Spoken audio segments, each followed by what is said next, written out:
তেল দিয়ে দিলাম। তেল গরম হয়ে গেছে, দিয়ে দিলাম আলু।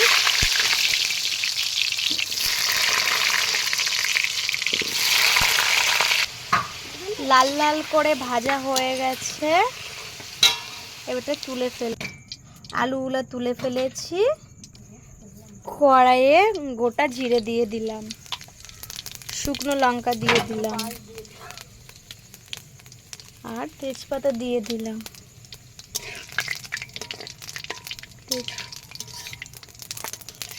তেজপাতা দেওয়া হয়ে গেছে, এবারটা গোটা পেঁয়াজ কোচানো দিচ্ছি।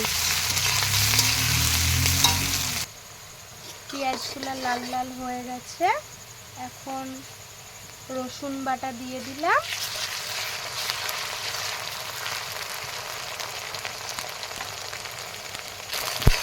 আদা রসুনটা ভালো করে ভেজে নিই, যেন কাঁচা। পেঁয়াজগুলো লাল লাল হয়ে গেছে, এখন রসুন বাটা দিয়ে দিলাম।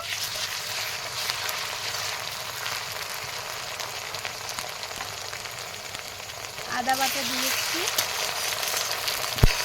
আদা রসুনটা ভালো করে ভেজে নিই, যেন কাঁচা আদা রসুনের পেস্টটা গন্ধ না করে।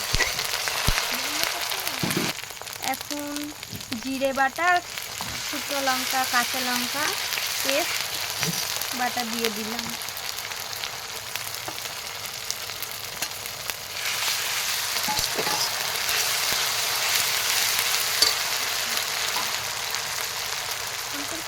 পরিমাণ মতন নুন দিয়ে দিলাম আর হলুদের গুঁড়ো দিয়ে দিলাম।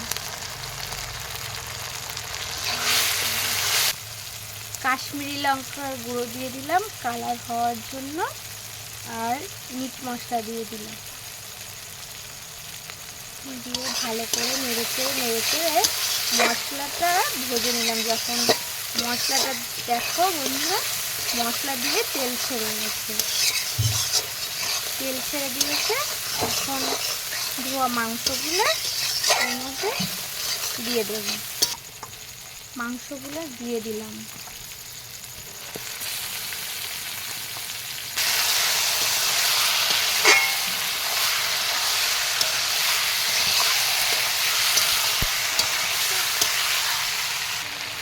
এটা ধনে গুঁড়ো দিয়ে দিলাম, দিয়ে মাংসটা কষিয়ে একটু মশলা একটু জল দিয়ে ওকে ঢেকে দেব। থালা দিয়ে ঢেকে দেব।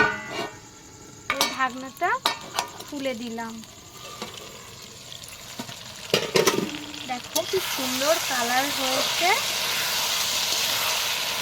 আর মাংসটা কষানো হয়ে গেছে।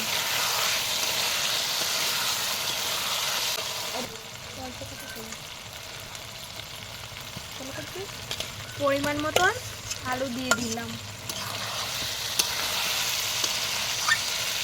মাংসটা কষা কষা করব বলে আলুটা দিয়ে দিলাম এখানে।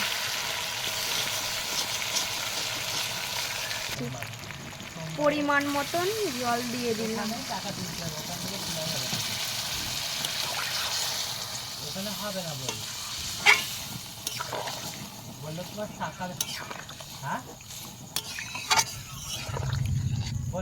এখন ঢাকা দিয়ে দেব। এখন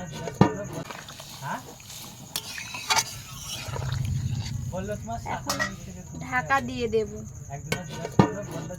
এবার ফোন করছে আকার জালে।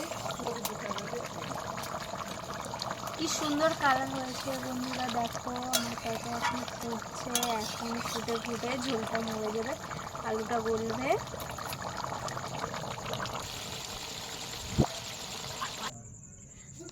হয়ে গেছে মাংসটা, গরম মশলা দিয়ে দিলাম।